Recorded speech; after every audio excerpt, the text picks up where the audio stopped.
Welcome to Teabaggers, the podcast where golf meets a whole new level of attitude.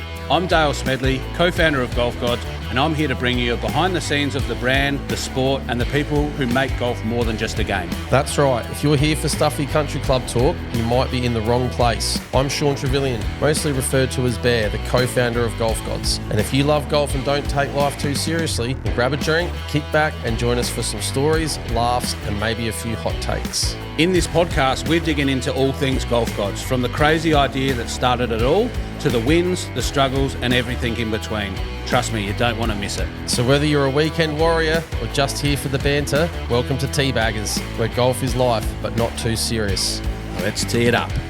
All right, welcome back to Teabaggers, episode 6. I've got my partner in crime, Sean Trevelyan, on deck. Welcome, Sean. Thank you, Dale. Looking forward to another episode, mate. Very good. You're looking pretty sharp there in the brand new release of the tie-dye collection. Yeah. Something a little bit different for us, but looking very smart. I think your colours are more my style, that jam. I like that, what you got going on there. But I think we look both looking sharp, so it's good. Very good. So keep an eye out for those. They are launching as we speak, probably one day old. So go snap those up. Yep. Big week in golf, especially in Golf Gods land. Golf Gods in the office, we actually launched our Black Friday sale. We did, yep. Gone a little bit earlier than the traditional Black Friday in late November, but we just give the people what they want. They want the sales, they want the discounts, so we're going live basically all November. And one special thing that you guys might not know is we have a new spin the wheel feature where you can actually win different prizes. Yep. So if you like to gamble, you like, the casino type games, we've made this for you.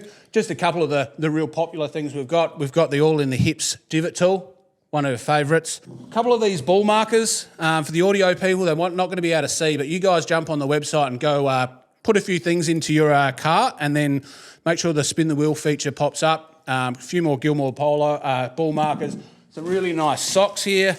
Got the two varsity socks and the Gilmore socks. So something really cool on the website to go and check out. So make sure you do that.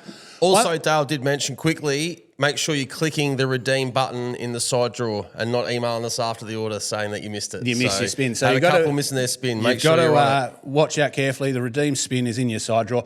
One other thing we do have on the website at the moment, which we haven't really touched on, is Gary the Gopher. Yes. Do you want to give him a bit of an explanation on who Gary the Gopher is? Well, we thought about what kind of logo we were going to run with to incorporate into the brand. And the idea of the gopher and the tie to Caddyshack and the fun aspect of that little critter in that movie made us sort of think of it. And I think, like a lot of our ideas, a couple of beers in, and we thought, you know what, he's the menace of the golf course. That's right. And that really represents Golf Gods in a fun way. So, so that was the inspiration. Keep an eye out for him. He is going to pop up on all the packaging, all the website, all the different products. Gary the Gopher, the menace of the golf course. That represents the Golf Gods.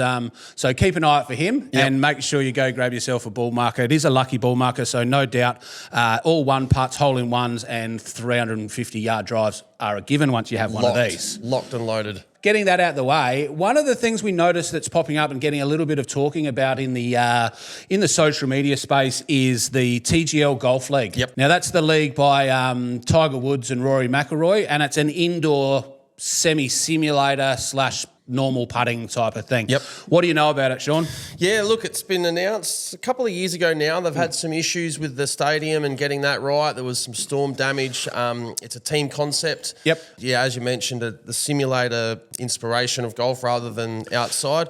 I must say I initially was not sure I would get into it because it's such a new concept of just more the team aspect. Yep. I think the success of Live over the last couple of years, and obviously the success with the Ryder Cup and even the President's Cup, there's quite good interest in team golf. And as it gets closer, I think that I'm actually getting pretty fired up for it. I think it's going to be fun. So we're hearing it's a purposely built stadium for this event called SoFi Arena at West Palm Beach, Florida. Yep. As you said, it was damaged in November.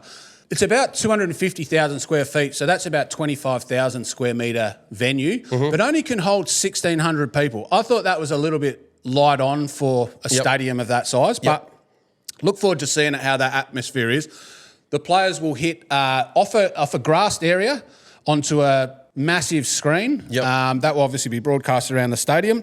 And then they'll transition from within 50 yards. They transition to like a green, a virtual putting green, isn't it? Yeah. So it's I guess, going to have the ability to augment and recreate what's actually happening on the course. So it'll be a much more of a real effect there rather than just hitting into the simulator for their tee shots and their iron shots.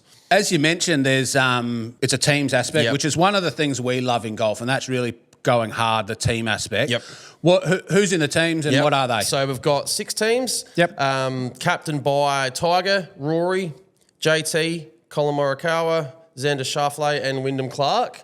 And I'll go through their names. There. So the team names, we've got New York Golf Club, which is Xander, Los Angeles Golf Club, which is Morikawa, the Bay Golf Club, which is Wyndham Clark, Jupiter Golf Club is Tiger, Boston Common Golf is Rory, and Atlanta Drive Golf Club is Justin Thomas. So clearly put no effort into the names.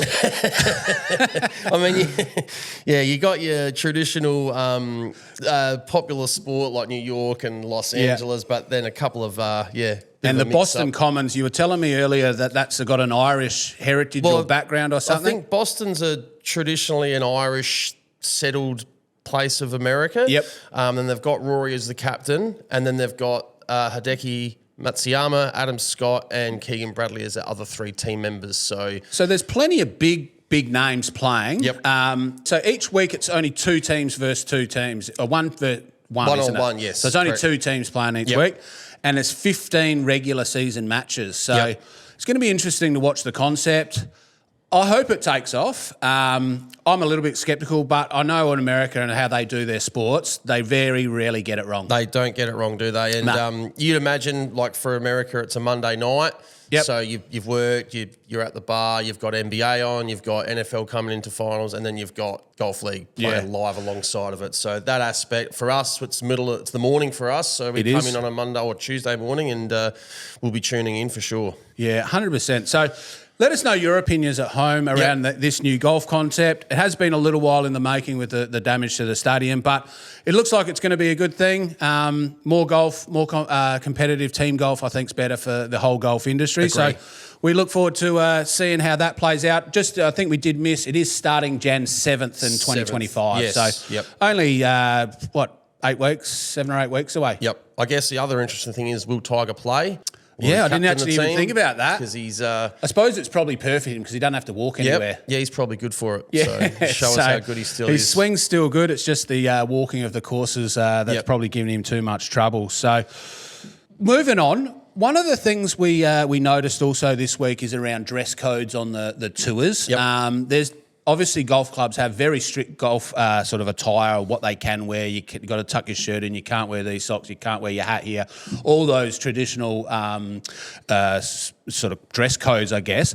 But we did notice that the Abu Dhabi Championship in Abu Dhabi was on during the week, and a few of the players on the DP World Tour were wearing shorts. Yes. Now, that did strike us because traditionally, European Tour and a PGA Tour, there's been absolutely no ability to wear shorts. It's pants only. Do you know much about that? Yeah, well, we watched along during the weekend at the night time, and evident that there was shorts being worn. It stands out because you're not used to seeing it in that competition. Now, PGA Tour, we've done a bit of research. They allow it for pro-ams now and practice rounds. Right. That was only last reviewed in 1999. So it's 25 years since the PGA Tour have actually addressed or made a change to their dress code.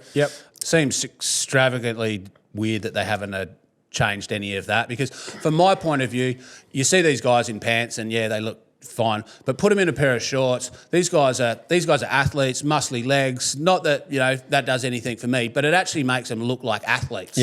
Check out Phil Mickelson's legs. He's probably got the best calves in the business. It's something to admire, isn't it? And it was good that he got to release them once he joined Liv. But I think we've seen golf leagues allow it, and I don't think it's that big of an issue. So we're hearing on the DP World Tour, it's the events at the event's discretion. Yes. So an event in Abu Dhabi, which is absolutely hot as all hell, they've said, you guys can wear shorts. But you go to the Dunhill Classic in, London or UK, wherever it is, and they say, no, it would be a lot colder there.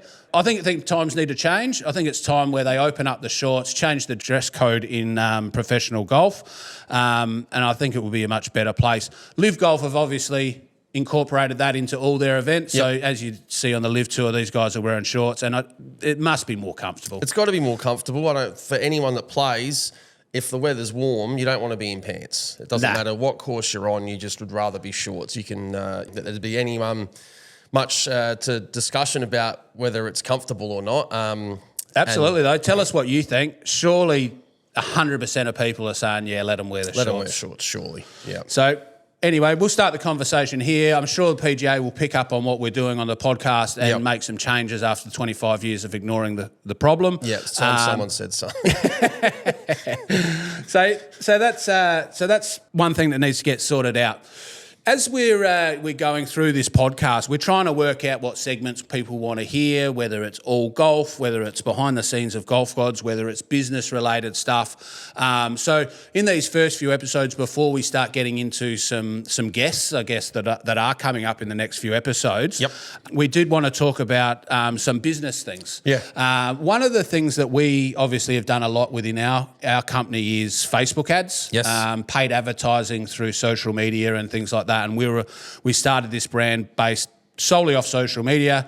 We didn't actually even have a website when we started. Our first sales were made through Instagram DMs. How are you making sales through DMs when you don't have a website? What were you doing to try and collect people's money? Yeah, well, so we had a PayPal set up, and then we would someone would DM us and say they wanted to buy the hat, and then we would, especially initially, not realise, we're going to need a delivery address. We're going to need a phone number, an email address. It was more just like, wow, someone wants to buy this. Done, sold. And so we, as you learn about conversion, of course, we dropped off after the back and forth. So we perfected what we needed to collect to get those first orders out there before building our first website. But so it's come a long way. It has. So obviously by being able to sell some hats without a website, you're very difficult to do that now, although we do have some contacts out of Indonesia and things that's still how they operate rather than having a website.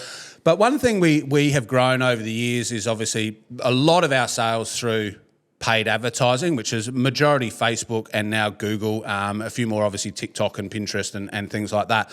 But I did want to talk about Facebook ads when we first got started compared to Facebook ads now. One of the big things with Facebook ads, or even just social media in general, when you put up a merch or a product-based post, it would just go straight away. You'd see the orders start coming through. Everyone on your feed would start to see that post. And it was very organic. Organic sort of sales now, because Facebook and all the Instagram don't necessarily want you to be sending your customers or your followers off their site to go visit yours. They've restricted that hard, and obviously, Zuckerberg's one of the richest blokes in the world off the back of the advertising he's added to his platforms.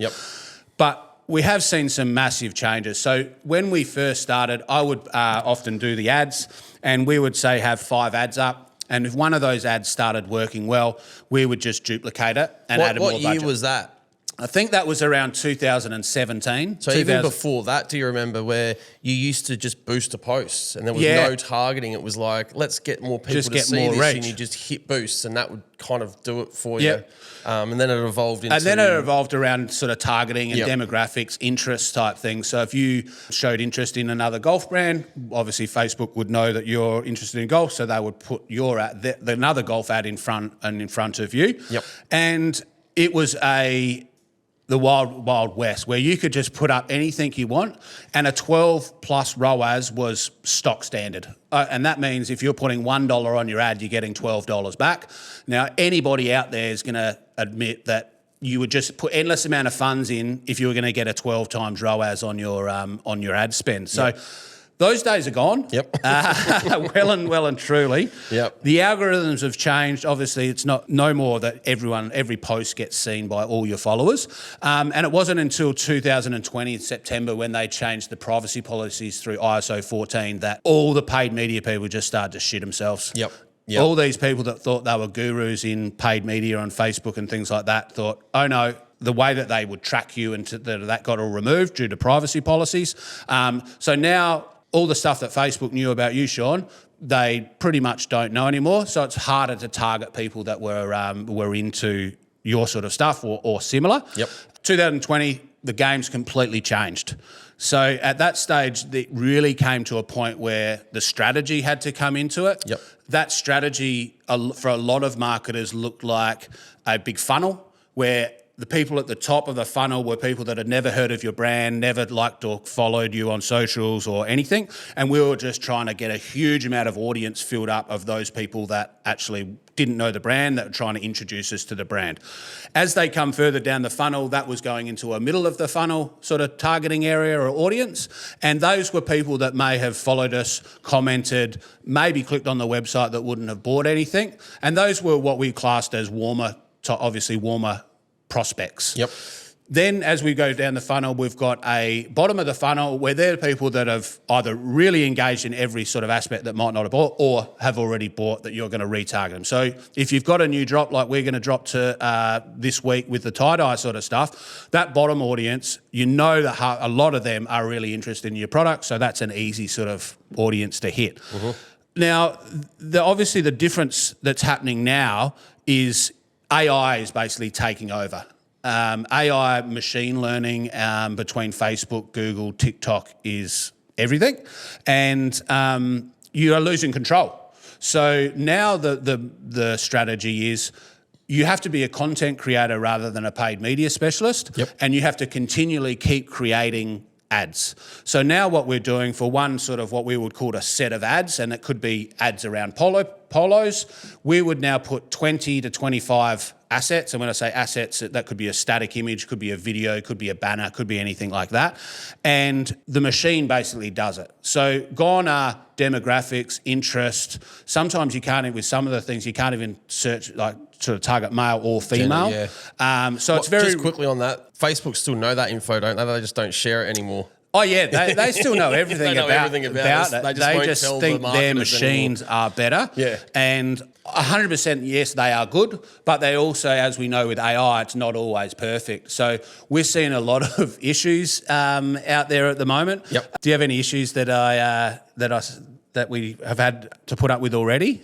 There's been somewhere say the image hasn't matched the copy. Yep. You know, so you've fed 10 images in and a few pieces of copy specific, and then when the ads pop up, you're like, that's not the same thing. No. And then so we've had to recurate our copy to be more generalised because the machine at the moment isn't connecting them. Even when you've put them in as a single unit, it separates it out. So that's been a big one that we've seen pop up. And one of the ones I hate, we'll put up, for the people watching the video, we'll put up some visuals of this, but one of the ones they like doing now is they just literally, you'll have your banner, graphic design beautifully, all of that, and then they just put a bold banner in some Times Newman font right across the top of it and do not care with the position, the colour, just looks completely odd.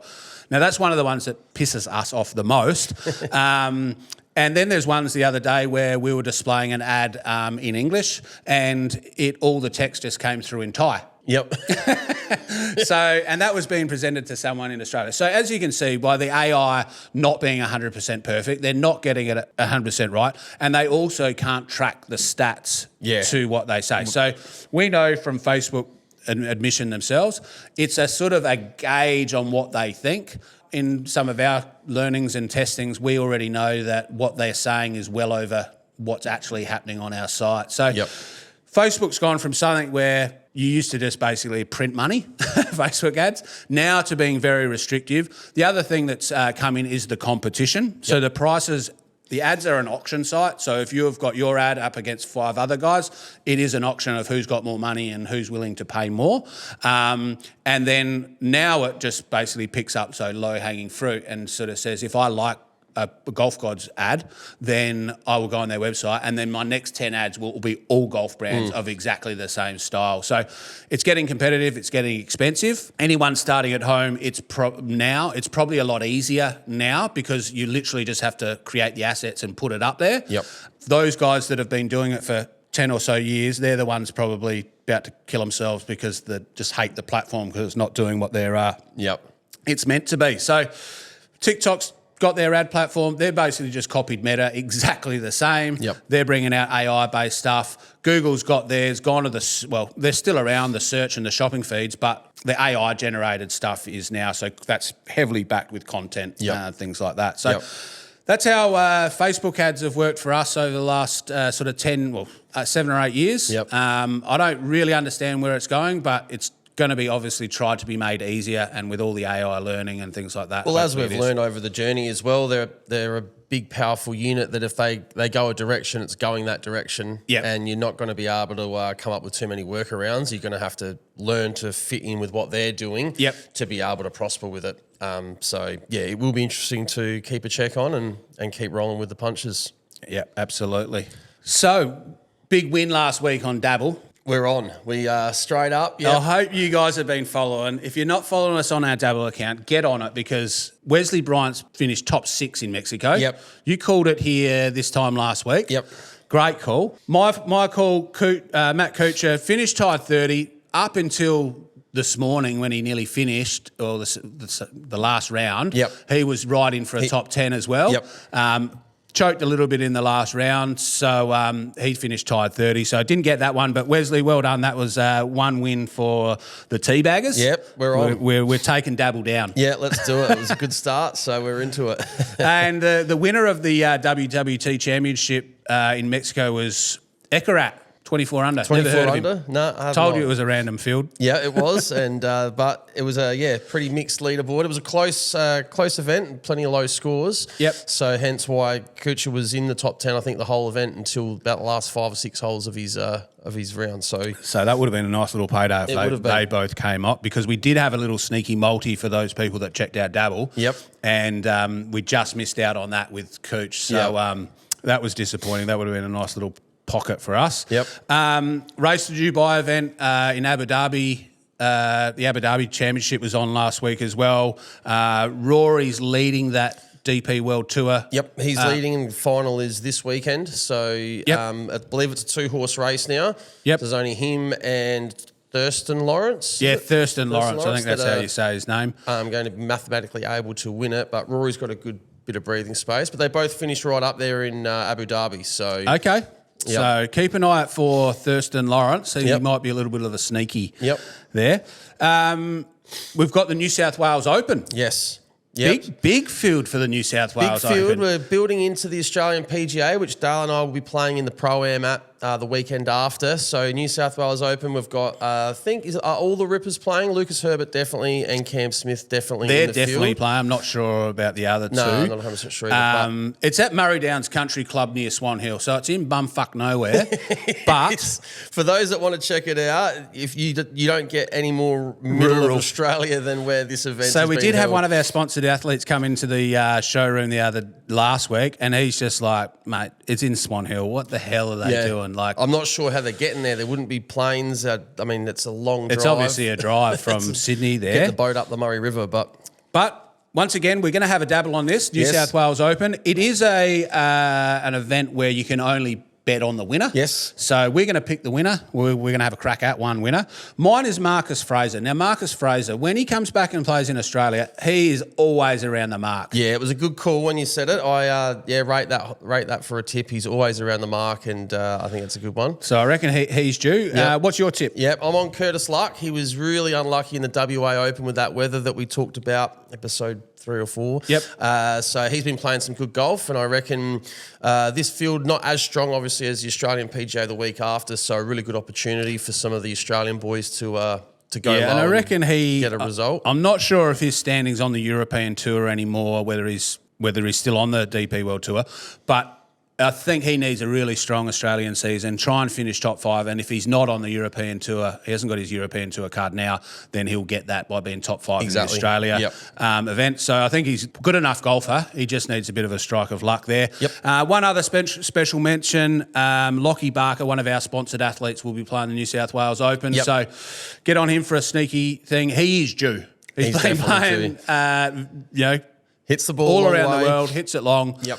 Very due for a top 10 or even a sneaky win. Yep. So keep an eye out for him.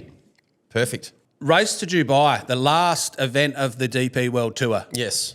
You did touch on it just before. It's down to a 2-horse race. Yep. Which I don't know whether that makes it interesting or not very interesting or No, not. so the result of the event, I guess, for the others will be. There's obviously different credentials available and whatnot, but in terms of actually winning the race to Dubai, it's down to Rory and and Lawrence. So and there's plenty of money on the line, so I suppose they've got something to play for. Yep. But we're going to have a dabble on this one. Yep. This one, we do have betting on all the different top 5, top 10, top 20, all that sort of stuff. After last week, and he made a comment during the week, I'm not exactly sure, I'll just sort of ad-lib it if I can. It's, I'm either playing good or I'm playing shit. Yeah, and that resonated with me because I'm a lot more of the shit than the good. But when you play good, your good's elite. And he was leading the event when he said that, and then he didn't finish off too strongly. So we could both connect with that. So Tommy Fleetwood's my pick for a top 10. Yep. Who are you going with? Yeah, I'm on Min Wee Lee. It's we've got the Australian events coming up, so he's playing this, then he's coming back for the Australian PGA, and I reckon he's going to be fired up because he's going to want to perform down here. He loves coming down under, so I've got him just for a top 10.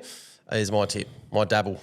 That looks very likely. He's looking dangerous for the Australian events he will be playing. We are going to throw a multi or a parlay for those guys listening in America. Yep. We've gone Rory top 5, Tommy Fleetwood top 10, and Thurston Lawrence, the other guy, top 20. Yep.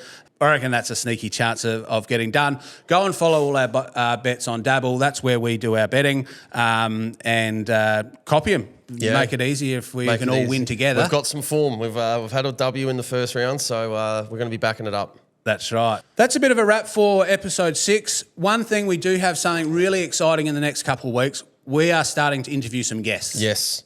So we've got a couple already lined up, a couple of American guests. There's some absolutely ripping stories we know that's going to come out in those podcasts. Yep. We do have a couple hopefully lined up in Brisbane in 2 weeks' time. Yep. But if there's any guests out there you think you'd love us to interview, make sure you comment, send us an email, send us something, because we need to get some guests, because I'm sure by episode 8, you're sick of listening to Sean and I talk some shit. Well, time to let someone else talk on Teabaggers, That's right. isn't it? So let them tell some stories. But we've got some big things planned for the podcast. That's a wrap for episode 6. Yep. Thanks for joining, and let's tee it up. Good one.